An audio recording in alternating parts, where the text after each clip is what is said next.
En fait, la question se résume à la manière de désarmer le Hezbollah. Donc il y a 3 options pour désarmer le Hezbollah. Parce qu'une fois qu'on aura désarmé le Hezbollah, la paix revient au Liban. Première option, c'est l'option israélienne. Je n'y crois pas, parce que ça obligerait l'armée israélienne à remonter jusqu'au Hermel, c'est-à-dire au nord de la Beka, tout au nord du Liban. Ça supposerait donc une invasion par Israël du Liban. Ça me paraît complètement exclu.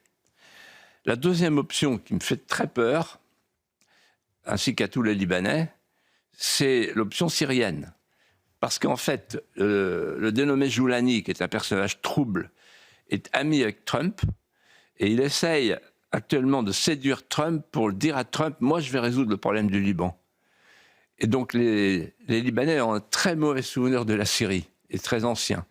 Donc, si Joulani explique que lui va désarmer le Hezbollah, là, c'est très grave.